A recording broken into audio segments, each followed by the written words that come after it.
তেখেতসকলে অসমীয়াৰ অস্তিত্বক বৰ্তমান ভৰিৰে গছকি আগবাঢ়ি গৈছে। প্ৰথম বিধানসভাৰ প্ৰথমখন অধিৱেশনতে স্থিতি ল'ব লাগে যে আমি কা বিৰোধ কৰোঁ, কা অসমত নামানো।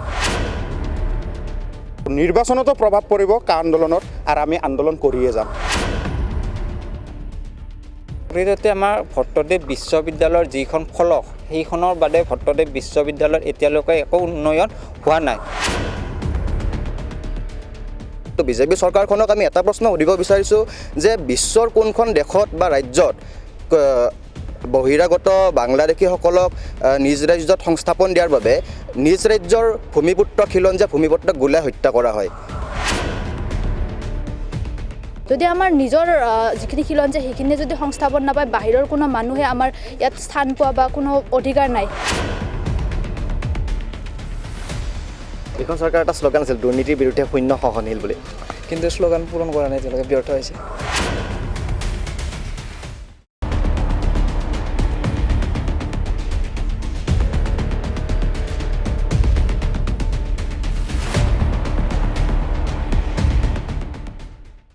এতিয়া নিৰ্বাচনৰ বতৰ আৰু এই সময়ত ৰাজনীতিৰ গৰম বতাহ বলিছে সমগ্ৰ ৰাজ্যত। এই সময়ত আমি জানিব চেষ্টা কৰিছোঁ ছাত্ৰ ছাত্ৰীৰ মনৰ ভাৱ। কেম্পাছে কি কয় এই অনুষ্ঠানৰ জৰিয়তে আমি বিভিন্ন মহাবিদ্যালয় বিশ্ববিদ্যালয়ৰ ছাত্ৰ ছাত্ৰীৰ সৈতে কথা পাতিছোঁ। আজি উপস্থিত আছোঁ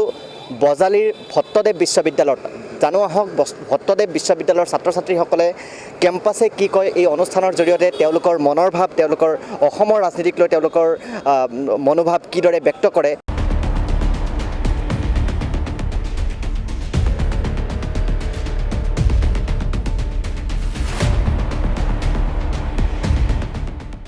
ভট্টদেৱ বিশ্ববিদ্যালয়ত আমি উপস্থিত আছোঁ আৰু কেইবাগৰাকীও ছাত্ৰ ছাত্ৰীক আমি লগ পাইছোঁ। আমি আপোনাক সুধিব বিচাৰিছোঁ,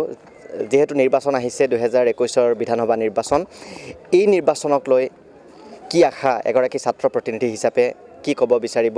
বা এই জনপ্ৰতিনিধিসকলক লৈ কি ক'ব বিচাৰিব? হয়, আমি প্ৰথমতে জনপ্ৰতিনিধিজন আমাৰ জনতাৰ মাজত থকা জনপ্ৰতিনিধি আমি বিচাৰোঁ। কাৰণ বহুত জনপ্ৰতিনিধি আছে, নিৰ্বাচনৰ আগতে আহে, বিভিন্ন নিৰ্বাচনী টোপ দি নিৰ্বাচন শেষ হোৱাৰ পিছত তেওঁলোকক দেখা নাযায়। গতিকে আমি জনপ্ৰতিনিধিজন এনেকুৱা বিচাৰিছোঁ যাতে অসমীয়া জাতিৰ স্বাৰ্থত থিয় হয়, সদায় থাকে, লগতে আমাৰ ৰাজ্যৰ স্বাৰ্থত যাতে কাম কৰে, শিক্ষাখণ্ডৰ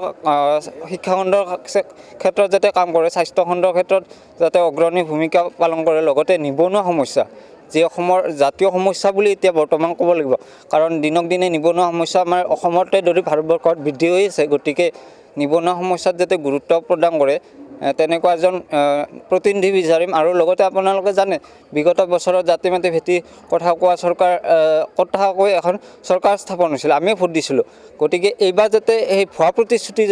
যাতে আমি মুগ্ধ নহওঁ, তাৰ কাৰণে অসমৰ জনসাধাৰণক আহ্বান জনাইছোঁ। লগতে আমাৰ বিবেকবান ভোট যাতে অসমৰ ৰাইজে দিয়ে, তাৰ কাৰণে আহ্বান জনাইছোঁ। ধন্যবাদ জনাইছোঁ। নাগৰিকত্ব সংশোধনী আইনৰ বিৰুদ্ধে সমগ্ৰ অসমতে এক বৃহৎ গণ আন্দোলন হৈছিল। সেই আন্দোলনৰ প্ৰভাৱ এই নিৰ্বাচনত এইবাৰ পৰিবনে? হয়, বাৰুকৈ পৰিব। মানে বিজেপিৰ যিখন চৰকাৰে আমাৰ বাংলাদেশী মুক্ত মানে অসম গঢ়ি তুলিম বুলি কৈছিল, তেওঁলোকে আমাক খিলঞ্জীয়াৰ ওপৰত বলপূৰ্বকভাৱে কাহ জাপি দিলে আৰু 5জনকৈ ডেকা শ্বহীদ তেওঁলোকে মানে শ্বহীদ হ'বলগীয়া হ'ল। আৰু এই ক্ষেত্ৰত এইবাৰ 2021 চনৰ মানে বিধানসভা ইলেকশ্যনত বাৰুকৈ প্ৰভাৱ পৰিব, আৰু আমাৰ নিচিনা যুৱ সমাজে এইবাৰ বিবেকেৰে ভোট প্ৰদান কৰিব। পৰিৱৰ্তন বিচাৰিছিল আজিৰ পৰা 5 বছৰ আগতে ৰাইজে। পৰিৱৰ্তন এতিয়া আকৌ বিচাৰিবলগীয়া হৈছে নেকি ৰাইজে, কি ক'ব? নিশ্চয় পৰিৱৰ্তন আমি আকৌ বিচাৰিব লগা হৈছে। যিখিনি পৰিৱৰ্তন আমি খুজিছিলোঁ, যিখিনি প্ৰতিশ্ৰুতি আমাক দিছিলে চৰকাৰে, সেইখিনি আজিলৈকে কোনো ধৰণৰ কাম হোৱা নাই। অলপ আগতে কোৱা হ'ল যে বাংলাদেশী মুক্ত কৰিব, খিলঞ্জীয়াসকলক জাতি মাতি ভেটিৰ মানে সন্মানটো দিব, কিন্তু আজিলৈকে কোনো ধৰণৰ সন্মান আৰু বাংলাদেশী মুক্ত কৰাৰ বাহিৰেও সিহঁতে মুক্তটো কৰাই নাই, তাৰ বাহিৰে উল্টা আৰু তাহাঁতে বাংলাদেশী আনি ভৰাৰ প্ৰতিশ্ৰুতিহে আমাক আল্টিমেটলি দিয়া হৈছে। আমি কাম নামানো, আৰু এই জুই জ্বলিছে আৰু জ্বলিবই, আৰু নিৰ্বাচনতো প্ৰভাৱ পৰিব কা আন্দোলনৰ, আৰু আমি আন্দোলন কৰিয়ে যাম। নিবনুৱা সমস্যা সমাধান বৰ্তমানৰ বিজেপি চৰকাৰখনৰ এটা প্ৰতিশ্ৰুতি আছিল। নিবনুৱা সমস্যা প্ৰকৃততে সমাধান হৈছেনে নাই অসমত? বিজেপি চৰকাৰৰ যিটো এটা প্ৰতিশ্ৰুতি আছিল বৰ্তমান যেতিয়া তেওঁলোকে চৰকাৰ গঠন কৰিছিল যে অসমত যিমান নিবনুৱা আছে নিবনুৱা সমস্যা সমাধান হ'ব, কিন্তু এই ক্ষেত্ৰত দেখা যায় যে বৰ্তমান কোনো ধৰণৰ নিবনুৱা সমস্যা সমাধান হোৱা নাই। আমি যদি প্ৰতিটো বিজেপি চৰকাৰৰ দিনত যিখিনি প্ৰতিযোগিতামূলক পৰীক্ষাৰ পৰা আদি কৰি যিখিনি আমাৰ চাকৰি আয়োগৰ যিখিনি পৰীক্ষামূলক প্ৰস্তুতি তেওঁলোকে কৰিছে চবতে আমি দুৰ্নীতি দেখা পোৱা গৈছে। আমি ইৰিগেশ্যনৰ পৰা যদি আমি SI কেলেংকাৰীলৈকে চাওঁ গোটেইখিনি তেওঁলোকৰ দিনতে পোৱা গৈছে। আৰু বহুকেইজন নিবনুৱা আমাৰ বৰ্তমান দেখিবলৈ পোৱা গৈছে যে চৰকাৰখনে যিখিনি প্ৰতিশ্ৰুতি দিছে সেইখিনি প্ৰতিশ্ৰুতি তেওঁলোকে একেবাৰে কৰা নাই। আৰু সেইখিনিৰ বাবে এইটোৱে হ'ব যে বৰ্তমানৰ যিখন চৰকাৰ আছে সেইখন চৰকাৰ আমাক নালাগে, কাৰণ যিহেতু অসমীয়াৰ স্বাৰ্থত তেওঁলোকে যিখিনি প্ৰতিশ্ৰুতি দিছিল সেইখিনি তেওঁলোকে পূৰাব নোৱাৰিলে আৰু নিবনুৱা সমস্যাটো এইখিনি একেবাৰে বিফল এইখন চৰকাৰ। মই আপোনাক সুধিব বিচাৰিছোঁ, দুৰ্নীতিৰ বিৰুদ্ধে শূন্য সহনশীল বুলি সৰ্বানন্দ সোণোৱাল চৰকাৰখনে দাবী কৰে।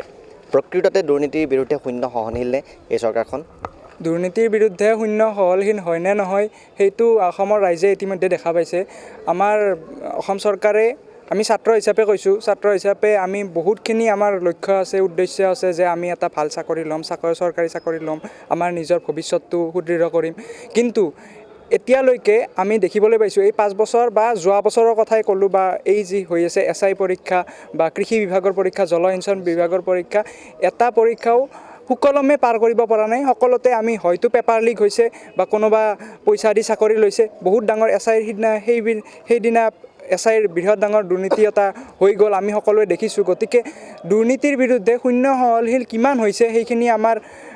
অসমৰ ৰাইজে ইতিমধ্যে গম পাইছে। আৰু এতিয়া বৰ্তমান বিজেপি চৰকাৰে অসমৰ ৰাইজৰ আৱেগৰ লগত খেলি আছে যে অসমৰ ৰাইজক আমি অমুক প্ৰতিশ্ৰুতি দিছোঁ, তমুক প্ৰতিশ্ৰুতি দিছোঁ, কিন্তু এটাও প্ৰতিশ্ৰুতি পূৰণ কৰিব পৰা নাছিল। যোৱা 5 বছৰে আমি এটাও নেদেখিলোঁ যিবিলাক প্ৰতিশ্ৰুতি দিছিল। এতিয়াও ছাত্ৰৰ কাৰণে যিবিলাক প্ৰতিশ্ৰুতি দি আছে স্কুটিতে সীমাবদ্ধ নহয় অসমৰ ছাত্ৰৰ লক্ষ্য বা সপোন। এইখিনিয়ে এই অসম চৰকাৰে প্ৰতিশ্ৰুতি দি বিফল হৈছে, সম্পূৰ্ণ বিফল হৈছে আমি দেখা পাইছোঁ। ধন্যবাদ জনাইছোঁ। আপোনালোক আটাইকেইগৰাকী ভট্টদেৱ বিশ্ববিদ্যালয়ৰ ছাত্ৰ। কিছুদিন আগলৈ এইখন বজালী কলেজ আছিল, বজালী মহাবিদ্যালয়, ঐতিহ্যমণ্ডিত বজালী মহাবিদ্যালয়। সেই মহাবিদ্যালয়খনৰ নামটো সলনি কৰা হ'ল ভট্টদেৱ বিশ্ববিদ্যালয়। আপোনালোকক মই সুধিব বিচাৰিছোঁ, কেৱল নামটোৰহে উন্নয়ন হ'ল নে এই যি উন্নীতকৰণ কৰা হ'ল প্ৰকৃততে এই বিশ্ববিদ্যালয়খনৰ বা এই শিক্ষানুষ্ঠানৰ, নামনি অসমৰ এক অগ্ৰণী শিক্ষানুষ্ঠান, এই অনুষ্ঠানৰ উন্নয়ন হৈছে? কোনে ক'ব, আপোনালোক কোনোবা এজনে ক'বনে?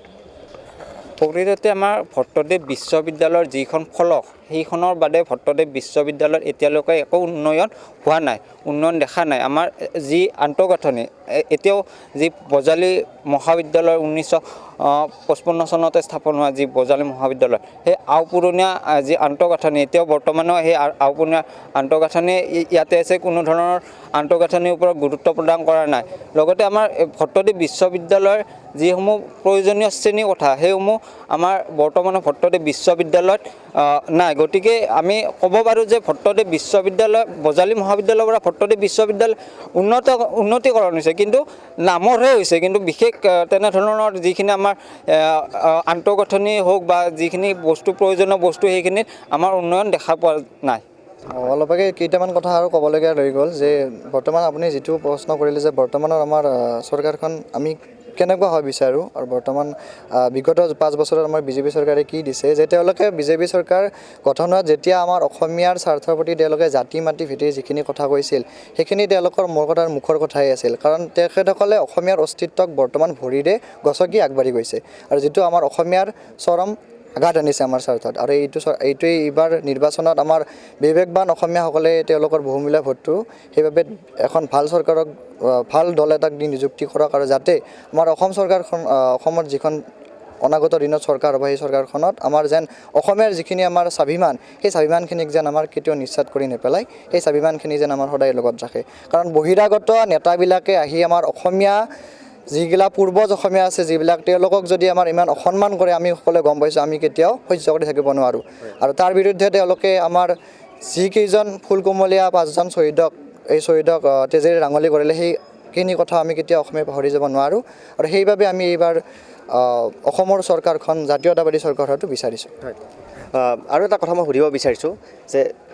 বৰ্তমানৰ চৰকাৰখনৰ বিৰুদ্ধে এনেকুৱা কিছুমান অভিযোগ আহিছিলে যে গণতান্ত্ৰিক কণ্ঠৰোধৰ চেষ্টা চলোৱা বুলি, এগৰাকী ছাত্ৰ হিচাপে কি ভাবে? হয়, গণতান্ত্ৰিক কণ্ঠৰোধৰ তেওঁলোকে আপ্ৰাণ চেষ্টা চলাইছে। যেতিয়া কা বিৰোধী আন্দোলন হৈছিল তেতিয়া আমাৰ ছাত্ৰসকল স্বতঃস্ফূৰ্তভাৱে ওলাই গৈছিল, আৰু অকল ছাত্ৰ নহয়, তাতে সমান্তৰাল পৰ্যায়ৰ প্ৰতিটো স্তৰৰে মানুহ ওলাই গৈছিল, যে যেতিয়া বুজি পাইছিল অসমীয়া আৱেগিকভাৱে ওলাই গৈছিল। আৰু সেইখিনি সময়ত তেওঁলোকে যিটো এটা নিৰ্বিচাৰে আমাৰ অসমীয়াৰ ওপৰত অত্যাচাৰ কৰিছিল, এটা যিটো হিটলাৰী শাসন তেওঁলোকে চলাইছিল, এই ক্ষেত্ৰত আমি বাৰুকৈ ভাবোঁ যে কি আমাৰ যিটো গণতন্ত্ৰৰ কণ্ঠৰুদ্ধ কৰিবলৈ তেওঁলোকে বাৰুকৈ চেষ্টা কৰিছিল। এগৰাকী ছাত্ৰ বা এগৰাকী নাগৰিক হিচাপে তুমি কি ক'ব বিচাৰা, কেনেকুৱা এখন চৰকাৰ বিচাৰা, কি ক'বা? চব প্ৰথমতে যিহেতু আপুনি মোৰ পৰিচয় ছাত্ৰ হিচাপতে দিছে, তো মই হয় ছাত্ৰ এজন, মই বজালী ভট্টাচাৰ্য বিশ্ববিদ্যালয়ৰ ছাত্ৰ। তো ছাত্ৰ হিচাপত প্ৰথম মই বিচাৰোঁ কি চৰকাৰখনে যাতে আমাৰ এডুকেশ্যনেল যিটো ছিষ্টেম আছে, ছিষ্টেমটো যেনেকুৱা ধৰণৰ কৰি আছে, আজি হয়তো বিভিন্ন ধৰণত ল'ৰা ছোৱালী বহুত অসুবিধা পাই আছে কলেজবিলাকত, বিভিন্ন ধৰণৰ এডুকেশ্যন ছেক্টৰত প্ৰব্লেম ফেচ কৰি আছে। তো মই বিচাৰোঁ কি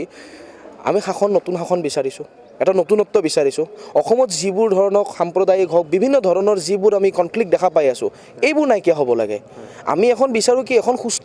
চৰকাৰ, যিখন চৰকাৰে অকল ৰাইজৰ কথা শুনে, কাৰণ ৰাইজৰ বাবে চৰকাৰ হয়। আৰু তেনেস্থলত আজি চৰকাৰ ৰাইজৰ বাবে হৈ আছে জানো? সেইটো আমি এৰি দিছোঁ মানুহৰ মাজত যে ৰাইজৰ বাবে চৰকাৰ জানো? তো তেনেস্থলত মই বিচাৰোঁ এখন গঠনমূলক চৰকাৰ হওক, যিখন চৰকাৰে ছাত্ৰৰ বাবে শিক্ষা অনুষ্ঠানত বা শিক্ষা যিটো বিভাগ, সেই বিভাগটো আকৌ উন্নত কৰক। আৰু এই যেনেকুৱা ধৰক ক'ব লাগিব, ভালটো মই সঁচা,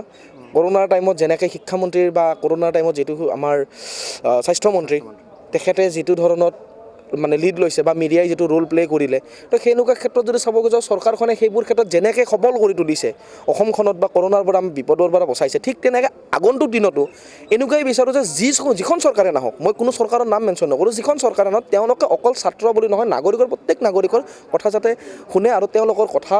দাঙি ধৰি আমাৰ প্ৰব্লেমবোৰ ছেভ কৰে। কাৰণ চেণ্ট্ৰেলত আমাৰ অসমত মাত মাতা কাৰণ বহুত কম আছে। অসমখনে আজি বিভিন্ন ধৰণৰ প্ৰব্লেমত ভুগি আছে, বানপানী, কৰোণা, বহুত প্ৰব্লেম আছে। তো সেই প্ৰব্লেমত চেণ্ট্ৰেলখনত দাঙি ধৰক আৰু চেণ্ট্ৰেলত জগৰীয়া কৰক, যে জগৰীয়া কৰি দিয়ক যে অসমো এখন ভাৰতৰে এখন ৰাজ্য, আৰু এই ৰাজ্যখনক অকণমান চকু লাগে, কাৰণ ৰাজ্যখন পিছ পৰি আছে বহুত। ধন্যবাদ জনাইছোঁ। যিহেতু নিৰ্বাচন আহিল, এখন চৰকাৰ বৰ্তমান শাসন কৰি আছে আৰু হয়তো কিছুদিন পাছত আৰু নতুন এখন চৰকাৰ আহিব পাৰে। এখন নতুন চৰকাৰক লৈ বা আজি আহিবলগা যি চৰকাৰখনক লৈ কি আশা কৰা বা কি ক'ব বিচাৰা, জনপ্ৰতিনিধিক লৈ কি আশা আছে, কেনেকুৱা ধৰণৰ বিচাৰা? বৰ্তমান যুৱ ছাত্ৰ শক্তিৰ অত্যন্ত প্ৰয়োজন আছে আমাৰ ৰাজনীতিক ক্ষেত্ৰখনত। বিশেষকৈ তেওঁলোকৰ পৰা এটাই আশা যে আমাৰ নিবনুৱা সমস্যা প্ৰধানকৈ সমাধান লাগে, আৰু যিটো জাতিধ্বংসী আইন আছে সেইখনৰ আমি সম্পূৰ্ণ বিৰোধিতা কৰিছোঁ, যাতে এনেকুৱা আইন আৰু দ্বিতীয়বাৰ ঘূৰি নাহে বা এইটো সম্পূৰ্ণ অপ'জ কৰিছোঁ। আৰু বৰ্তমান যিটো মূলত সমস্যা আমাৰ যুৱ ছাত্ৰসকলে বা আমাৰ ছাত্ৰ ছাত্ৰীসকলৰ মাজত যে এই নিবনুৱা সংস্থাপন দিয়াটো অত্যন্ত জৰুৰী। যদি আমাৰ নিজৰ যিখিনি খিলঞ্জীয়া সেইখিনি যদি সংস্থাপন নাপায়, বাহিৰৰ কোনো মানুহে আমাৰ ইয়াত স্থান পোৱা বা কোনো অধিকাৰ নাই। আমাৰ অসমীয়া হিচাপে আমাৰ যিখিনি অধিকাৰ সেইখিনি আমাৰ ৰখাটো অত্যন্ত জৰুৰী বৰ্তমান। সেইখিনি ধন্যবাদ জনাইছোঁ। মই তোমাক সুধিব বিচাৰিছোঁ, নিবনুৱা সমস্যা সেয়া অসমৰ আজিৰ সমস্যা নহয়, আৰু বছৰ ধৰি চলি আছে। বৰ্তমানৰ চৰকাৰখনে প্ৰতিশ্ৰুতি দিছিল নিবনুৱা সমস্যা সমাধানৰ, এই সমস্যা সমাধান হৈছে বুলি তুমি ভাবানে? নাই, চৰকাৰখন নিবনুৱা সমস্যা সমাধান কৰাত সম্পূৰ্ণৰূপে ব্যৰ্থ। কিন্তু নিবনুৱা সমস্যা সমাধান কৰাৰ পৰিৱৰ্তে অন্য যিখিনি ধৰক, যিহেতু এখন ধৰ্মনিৰপেক্ষ ৰাষ্ট্ৰ হিচাপে ভাৰতবৰ্ষ আমাৰ বিশ্বৰ দৰবাৰত প্ৰতিষ্ঠিত হৈছে, কিন্তু আমাৰ ধৰ্মনিৰপেক্ষ হ'লেও বৰ্তমানৰ যিখন শাসিত চৰকাৰ, সেই শাসিত চৰকাৰখনে ধৰ্মৰ নামত ৰাজনীতি কৰি আমাক জুৰুলা কৰি আহিছে। বৰ্তমান ভাৰতবাসী ধৰ্মৰ নামত অত্যন্ত জুৰুলা। যিখন নাগৰিকত্ব সংশোধনী আইন তাৰ জৰিয়তে আমাক অসমখনক যি এটা আমাৰ জাতিধ্বংসী আইন যিখন গৃহীত কৰিছে, তাৰ আমি সম্পূৰ্ণ বিৰোধিতা কৰিছোঁ। লগতে আমাক এইবাৰ জাতীয়তাবাদৰ চৰকাৰ লাগে। জয় আই অসম। ধন্যবাদ জনাইছোঁ। কেম্পাছে কি কয় এই অনুষ্ঠানলৈ আজি আছোঁ ভট্টদেৱ বিশ্ববিদ্যালয়ত। আমি ভট্টদেৱ বিশ্ববিদ্যালয়ৰ ছাত্ৰ ছাত্ৰীসকলৰ সৈতে কথা পাতি আছোঁ। এই মুহূৰ্তত আৰু এগৰাকী ছাত্ৰক লগ পাইছোঁ। বৰ্তমানৰ যিখন চৰকাৰ, বিজেপি নেতৃত্বাধীন, সৰ্বানন্দ সোণোৱাল নেতৃত্বাধীন চৰকাৰ, এই চৰকাৰখন যেতিয়া শাসনলৈ আহিছিল 5 বছৰ পূৰ্বে, তেওঁলোকে এটা শ্লোগান দিছিল, সেয়া আছিল জাতি মাটি ভেটি। জাতি মাটি ভেটি সুৰক্ষা কিমান হ'ল এই 5 বছৰত? জাতি মাটি ভেটি ৰক্ষাৰ স্বাৰ্থত বিজেপি চৰকাৰখনে শাসনলৈ আহিছিল ঠিকেই, কিন্তু তেওঁলোকে যে বিদেশী মুক্ত অসমৰ পৰিৱৰ্তে বৰ্তমান বিদেশী যুক্ত অসম কৰিবলৈ যাইছে, সেইটো কিন্তু ডাঙৰ প্ৰশ্ন বৰ্তমান অসমৰ ৰাইজৰ। আৰু বৰ্তমান কথাটো ক'বলৈ গ'লে বিজেপি চৰকাৰৰ পৰিৱৰ্তনৰ আশাত আমি শাসনলৈ আনিছিলোঁ ঠিকেই, কিন্তু যিটো সময়ত আমাৰ নিচিনা যুৱচামে বিচাৰিছে উচ্চ শিক্ষা, উচিত সংস্থাপন, সেই সময়ত বিজেপি চৰকাৰখনে কেৱল মাত্ৰ আজমল আৰু মন্দিৰ মছজিদ তাতে সীমাবদ্ধ হৈ আছে গতিকে এনেকুৱা ধৰণৰ সাম্প্ৰদায়িক ৰাজনীতিত অসমৰ বৰ্তমান আমাৰ নিচিনা যুৱচামে এটলিষ্ট বিজেপি চৰকাৰৰ প্ৰতি একেবাৰে আস্থা নাই এনেকুৱা ধৰণৰ সাম্প্ৰদায়িক ৰাজনীতিত ভুল নাযায় আৰু বিজেপি চৰকাৰখনে যি নাগৰিকত্ব সংশোধনী আইন আনিলে তেওঁলোকে কৈছে যে মানৱীয়তাৰ খাতিৰত আমাৰ যি হিন্দু মানুহখিনি আছে তেওঁলোকক আমাৰ ভাৰতত বা অসমত তেওঁলোকে নাগৰিকত্ব প্ৰদান কৰিব কিন্তু বিজেপি চৰকাৰখনক আমি এটা প্ৰশ্ন সুধিব বিচাৰিছোঁ যে বিশ্বৰ কোনখন দেশত বা ৰাজ্যত বহিৰাগত বাংলাদেশীসকলক নিজ ৰাজ্যত সংস্থাপন দিয়াৰ বাবে নিজ ৰাজ্যৰ ভূমিপুত্ৰ খিলঞ্জীয়া ভূমিপুত্ৰক গুলাই হত্যা কৰা হয় সেইটো আমি তেওঁলোকক প্ৰশ্ন সুধিব বিচাৰিছোঁ আৰু তেওঁলোকৰ প্ৰতি বৰ্তমান আস্থা একো নাই কেৱল মাত্ৰ কথাৰ ফুলজাৰি মৰা চৰকাৰ তেওঁলোকে নিবনুৱা সংস্থাপনৰ কথা কৈছে কিন্তু তেওঁলোকে সীমাবদ্ধ ৰাখিছে কেইবাখনো আঁচনি স্কুটি তাতে তেওঁলোকে সীমাবদ্ধ ৰাখিছে কিন্তু স্কুটি দিছে তেওঁলোকে ভাল কথা কিন্তু তাত যেতিয়া পেট্ৰল ভৰাবলৈ যাওঁ আমি যেতিয়া ঘৰত যাওঁ দেউতাই যেতিয়া আলু পিঁয়াজ কিনি আনিব লগা হয় মূল্যবৃদ্ধি সেইটো কথা বৰ্তমান এটা কিন্তু ডাঙৰ এটা ইছ্যু বৰ্তমান মূল্যবৃদ্ধি কেব আৰু সেইসমূহৰ প্ৰভাৱ এই নিৰ্বাচনত পৰিব বুলি আপুনি ভাবে নিশ্চয়কৈ পৰিব যিবিলাক অসমৰ খিলঞ্জীয়া ভূমিপুত্ৰ আছে অসমৰ যিবিলাক খিলঞ্জীয়া মানুহ খিলঞ্জীয়া ৰাইজ সেই খিলঞ্জীয়া ৰাইজে নাগৰিকত্ব সংশোধনী আইনক কেতিয়াও মানি নলয় আৰু লোৱা নাই বৰ্তমানলৈও আৰু যোৱা কেইদিনমান আগতে তাৰ বিৰুদ্ধে প্ৰতিবাদ হৈছিল আৰু প্ৰতিবাদ হৈ থাকিব নাগৰিকত্ব সংশোধনী আইন যেতিয়ালৈকে বাতিল নকৰে গতিকে খিলঞ্জীয়াসকলৰ বাবে এইটো এটা ইছ্যু আৰু আমি অসমৰ ৰাইজক আপোনালোকৰ চেনেলৰ জৰিয়তে আহ্বান জনাম অনুৰোধ জনাম যে এই নাগৰিকত্ব সংশোধনী আইনৰ বিৰুদ্ধে তেওঁলোকে মতদান কৰক আপোচবিহীন জাতীয়তাবাদী চৰকাৰ আমি বিচাৰিছোঁ অসমৰ খিলঞ্জীয়া সুৰক্ষাৰ স্বাৰ্থত জাতি মাটি ভেটি ৰক্ষাৰ স্বাৰ্থত আমি আচলতে এখন সুস্থ সবল জাতীয়তাবাদৰ চৰকাৰ বিচাৰিছোঁ এইবাৰ ধন্যবাদ জনাইছোঁ আমি আৰু এগৰাকী ছাত্ৰ লগ পাইছোঁ ভট্টদেৱ বিশ্ববিদ্যালয় পূৰ্বৰ বজালী মহাবিদ্যালয় আছে পাটাচাৰকুছি সমষ্টিত পাটাচাৰকুছি সমষ্টিটোত প্ৰায় প্ৰতিটো দলৰে কেইবাগৰাকীও প্ৰাৰ্থী আমি দেখিছোঁ এই প্ৰাৰ্থীসকলক লৈ আপুনি কি ক'ব বিচাৰে বা তেওঁলোকৰ পৰা কি আশা কৰে কি ক'ব ফাৰ্ষ্টতে আমাৰ ষ্টুডেণ্ট যিহেতু আমি ভট্টদেৱ ইউনিভাৰ্চিটি চ' ফাৰ্ষ্টতে এটা অসুবিধা কওঁ কাৰণ কিয় ইউনিভাৰ্চিটি যিহেতু সেইকাৰণে ইলেকশ্যন আচলতে ইউনিভাৰ্চিটিত নিদিয়ে কেম্পাছত সেইটো আমাৰ অসুবিধা হৈছে আমি অসুবিধাটো ফাৰ্ষ্ট ক'লোঁ জনপ্ৰতি হিচাপে আমি ভাল বিচাৰোঁ এখন উন্নয়ন ধৰি লওক বজালী ডিষ্ট্ৰিক্ট হ'ল এতিয়া ডিষ্ট্ৰিক্টত ধৰি লওক বহুতো কাম বাকী আছে এতিয়া কাৰণ কিয় ডিষ্ট্ৰিক্ট হিচাপে একো কাম আমি সেনেকুৱা মানে কাম দেখা নাই ডিষ্ট্ৰিক্ট যিটো হয় মানে চ' ডিষ্ট্ৰিক্ট হিচাপত হ'লে এজন ভাল জনপ্ৰতিনিধি বিচাৰোঁ মানে যিটো ষ্টুডেণ্টৰ কাম কৰে আৰু মানে আমাৰ জাগাৰ উন্নতি সাধন কৰে চ' সেইটোৱে বিচাৰোঁ আমি মানে বিশেষকৈ উন্নয়ন আমি বিচাৰোঁ সেইটোৱে মই আৰু লগতে আৰু এটা প্ৰশ্ন সুধি দিব বিচাৰিছোঁ আপোনাক যে এইবাৰ নিৰ্বাচনত এইবাৰ যি বিভিন্ন ৰাজনৈতিক দলৰ নেতৃত্ব লয় বহুকেইগৰাকী যুৱমুখ আমি দেখিবলৈ পাইছোঁ আমি লুৰিণজ্যোতি গগৈৰ কথা ক'ব পাৰোঁ আমি অখিল গগৈৰ কথা ক'ব পাৰোঁ আৰু অন্যান্য বহুকেইগৰাকী যুৱ নেতা সংসদীয় ৰাজনীতিৰ মজিয়ালৈ আহিছে তেওঁলোকক উদ্দেশ্যি কি ক'ব বিচাৰিব বা তেওঁলোকৰ পৰা কি আশা কৰে যুৱ নেতা আহিব লাগে আমি যুৱ নেতাই বিচাৰোঁ কিন্তু ধৰি লওক যুৱ নেতা হ'লেও মানে এতিয়া মানে অলপ দিগদাৰ হৈছে এইটো নিৰ্বাচনত বিশেষকৈ কাৰণ কিয় যুৱ নেতা যিবিলাক নতুন দল আহিছে ধৰি লওক সেইবিলাক দলক মানে আমি কি হিচাপত বিশ্বাসত ল'ম ধৰি লওক কিছুমান বস্তু আমি মানে দধৰ মধৰত আছোঁ কাৰণ কিয় কিছুমান বস্তু আপোনালোকেও দেখিছে ধৰি লওক আমিও দেখি আছোঁ কিছুমান বস্তুৰ কাৰণে দধৰ মধৰ আছোঁ চ' আমি ভালেই দেখিম যুৱ নেতা আৰু আহক ধৰি লওক যুৱ নেতা আহিলে আমাৰ নিশ্চয় আমাকে চাব সিহঁতে চ' তেনেকুৱাই উন্নয়ন হ'ব লাগে খালি ধন্যবাদ জনাইছোঁ আপোনাক ভট্টদেৱ বিশ্ববিদ্যালয়ৰ ছাত্ৰ ছাত্ৰীৰ মনৰ ভাৱ বা তেওঁলোকৰ আশা আকাংক্ষা জানিব চেষ্টা কৰিছোঁ মই এজন ছাত্ৰৰ ওচৰলৈ আহিছোঁ পৰীক্ষা চলি আছে চাগে হয় আজি আছে হয় শুভেচ্ছা থাকিল প্ৰথমতে পৰীক্ষাৰ বাবে নিৰ্বাচন আহিছে মই যদিও পৰীক্ষা চলি আছে তাৰ মাজৰ নিৰ্বাচনৰ বতৰ গতিকে নিৰ্বাচনৰ কথা এটা সুধিব বিচাৰিছোঁ এই নিৰ্বাচনক লৈ কি আশা কি ক'ব বিচাৰিবা এইবাৰ আমাক আচলতে নতুন চৰকাৰ লাগে যিহেতু মানে বিজেপি চৰকাৰে বহুতখিনি কৰি থৈ গ'ল মানে উন্নতিৰ নামত ধৰক বহুতখিনি হোৱা নাই ভবা ধৰণে আপুনি পাঠশালা অঞ্চলতে লক্ষ্য কৰিব বহুতখিনি ড্ৰেইন আধা বনোৱা হৈ আছে মানে সম্পূৰ্ণ কৰিব পৰা নাই বা ৰাস্তা ঘাটো এনেকুৱা মানে পৰিৱৰ্তন হোৱা নাই যিটো পৰিৱৰ্তন কৰিম বুলি মানে কৈছিল সেইমতে কাম হোৱা নাই তো তাৰ বাবে মই অসন্তুষ্টি তো সেইকাৰণে এখন নতুন চৰকাৰ আহিলে ধৰক আমাৰ মানে যিটো নৱপ্ৰজন্ম আছে তাহাৰ বাবে কাম কৰিব বুলি মই ভাবোঁ আৰু বাকী এতিয়া জাতীয়বাদী পৰিষদ এটা হৈছে কেইবাটাও নতুন দল হৈছে জাতীয় পৰিষদ ৰাইজৰ দল সেই দলসমূহক লৈ কি ক'ব সেই দলসমূহক লৈ যিহেতু তেওঁলোকৰ সংকল্পবিলাক নতুন দল তো মই ভাবোঁ যে কামবিলাকো মানে ভালকৈ হ'ব বুলি মই ভাবোঁ আৰু আশাবাদী মই সেইবাবে নতুন চৰকাৰ এখনৰ পৰা কি আশা কৰে কি বিচাৰে এগৰাকী ছাত্ৰ প্ৰতিনিধি বা এগৰাকী নাগৰিক হিচাপে আপুনি কি ক'ব বিচাৰিব নাগৰিক হিচাপে বিচাৰ পৰিৱৰ্তনৰ নামতো তেওঁলোকে বহুত কিবা কিবি কৈছিলে কিন্তু সেই হিচাপত একোৱেই হোৱা নাই তো মানে ভালেখিনি বিচাৰোঁ যি কৰে চৰকাৰ যোনখনেই নহওক কিয় মানে যিখন চৰকাৰে আহে যি কৰে মানে আমাৰ গোটেইখিনি জনসাধাৰণক চাই পেলাই সিহঁতে কৰিলে হ'ল আৰু জনসাধাৰণৰ ভালখিনি চাই পেলাই নিশ্চয় মই আপোনাকো সেই একেধৰণে সুধিব বিচাৰিছোঁ মাত্ৰ 1-1.5 বছৰ আগতে এখন আন্দোলন হৈছিল কা বিৰোধী আন্দোলন নাগৰিকত্ব সংশোধনী আইন বিৰোধী আন্দোলন সেই আন্দোলনৰ প্ৰভাৱ এইবাৰ নিৰ্বাচনত থাকিব যেন আপোনাৰ লাগেনে সেইটো মই মানে ক'ব নোৱাৰি বিতা চবৰেতো মনৰ ভাৱটো মানে বেলেগ বেলেগ হয়নে সেইকাৰণে আপুনি কি ভাবে তথাপি থাকিব প্ৰভাৱ পৰিব পাৰে পৰিব পাৰে প্ৰভাৱ হয় হয় বহুকেইগৰাকী আমি যুৱ নেতা দেখা পাইছোঁ বিশেষকৈ কা আন্দোলনৰ জৰিয়তে কেইবাগৰাকীও ৰাজনীতিলৈ আহিছে দুটাকৈ নতুন ৰাজনৈতিক দল গঠন হৈছে এই নতুন ৰাজনৈতিক দল বা যিকেইগৰাকী লোক নতুনকৈ ৰাজনীতিলৈ আহিছে সেইসকল যুৱ নেতাৰ পৰা কি আশা কৰে আপুনি জনসাধাৰণৰ মানে ভালটোৱে মানে বিচাৰোঁ আৰু ছাত্ৰ ছাত্ৰীৰ মানে উন্নতিটো মানে বিচাৰোঁ সিহঁতৰ পৰা তেওঁলোক ছাত্ৰ ৰাজনীতিৰ পৰাই তেওঁলোক গৈছে অঁ সেইখিনিয়ে বিচাৰোঁ আমি আৰু এগৰাকী ছাত্ৰ লগ পাইছোঁ ভাইটি দুটামান কথা সুধিব বিচাৰিছোঁ তুমি বজালী অঞ্চলৰ এজন ছাত্ৰ গতিকে বজালীৰ ৰাজনৈতিক পৰিৱেশ দেখিছা বাৰু বজালীৰ ৰাজনৈতিক পৰিৱেশটো আমি নুসুধোঁ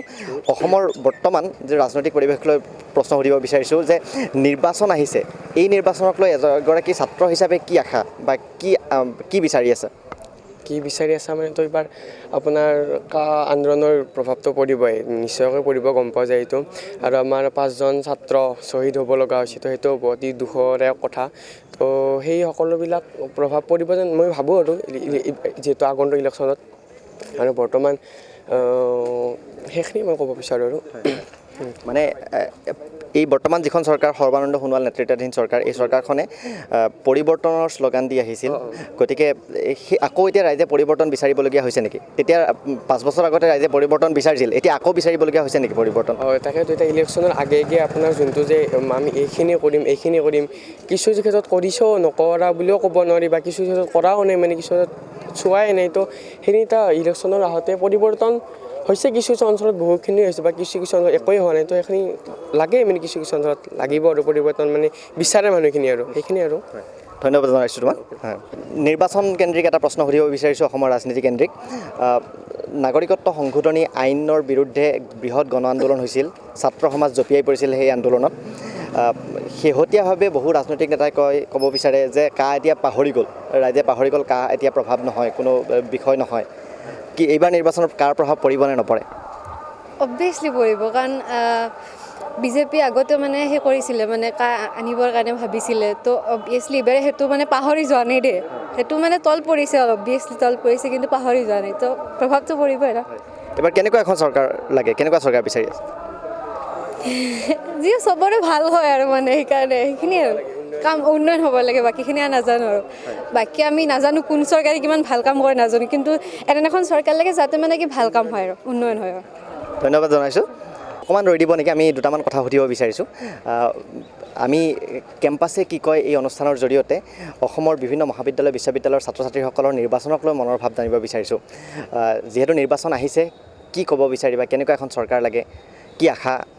কি আকাংক্ষা মানে চৰকাৰৰ পৰা আমি এইটোৱে বিচাৰোঁ যে ষ্টুডেণ্টৰ হিতত কাম কৰক বেছিকৈ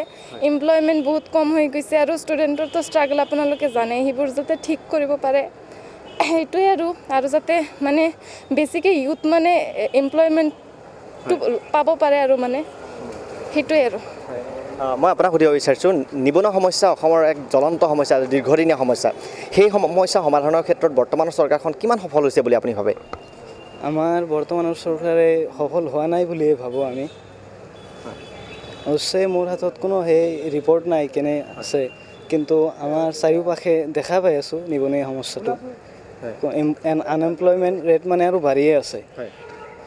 ষ্টুডেণ্ট প্ৰটেষ্ট চলি থাকে কেইদিনমান পিছে মানে এইটো আনএমপ্লয়মেণ্টৰ প্ৰব্লেমটো লৈ পেলাই ষ্টুডেণ্ট প্ৰটেষ্ট চলি থাকে আৰু আগৰ পৰা গ্ৰাফটো মানে তলতে আহি আছে আমি যেনেকৈ দেখি আছোঁ আগৰ 5-10-20 ইয়াৰ্ছত ধৰি মানে গ্ৰাফটো গ্ৰেজুৱেলি ডিক্ৰিজ হৈ আছে তো সেইটো এটা মানে প্ৰব্লেমেই হৈ আছে গভৰ্ণমেণ্টৰ পৰাতো ষ্টুডেণ্টখিনিৰ এক্সপেক্টেশ্যন বহুত বেছি থাকে তো এইটো হিচাপত মানে কাম কৰিব পৰা নাই গভৰ্ণমেণ্টে সেইখিনি আৰু যিহেতু নিৰ্বাচন আহিছে এগৰাকী ছাত্ৰ হিচাপে কি বিচাৰা জনপ্ৰতিনিধিৰ পৰা কি আশা কৰা পৰিৱৰ্তন বিচাৰোঁ পৰিৱৰ্তন বিচাৰোঁ পৰিৱৰ্তনৰ শ্লোগান দি পেলাই এইখন চৰকাৰ আহিছিলে আকৌ পৰিৱৰ্তন লাগে নেকি পৰিৱৰ্তন লাগে আকৌ পৰিৱৰ্তন লাগে কিয় লাগে পৰিৱৰ্তন এই দুৰ্নীতিৰ পৰা মুক্ত বিচাৰোঁ এইখন চৰকাৰ এটা শ্লোগান আছিল দুৰ্নীতিৰ বিৰুদ্ধে শূন্য সহনশীল বুলি কিন্তু শ্লোগান পূৰণ কৰা নাই এতিয়ালৈকে ব্যৰ্থ হৈছে ধন্যবাদ জনাইছোঁ বজালীত তৃতীয় পৰ্যায়ত নিৰ্বাচন হ'ব মই যিহেতু তোমালোক নিশ্চয়কৈ পাটাচাৰকুছি সমষ্টিৰ অন্তৰ্গত নহয় জানো বজালী এই ভট্টদেৱ বিশ্ববিদ্যালয় পাটাচাৰকুছি সমষ্টিৰ অন্তৰ্গত ইয়াতে কেইবাগৰাকীও আমি জনপ্ৰতিনিধি বা কেইবাগৰাকীও প্ৰাৰ্থী আমি দেখিবলৈ পাইছোঁ সেই প্ৰাৰ্থীসকলক উদ্দেশ্যি তোমালোকে কি ক'ব বিচাৰা বা কি বিচাৰা তেওঁলোকৰ পৰা কি আশা কৰা হয় প্ৰাৰ্থীবিলাকে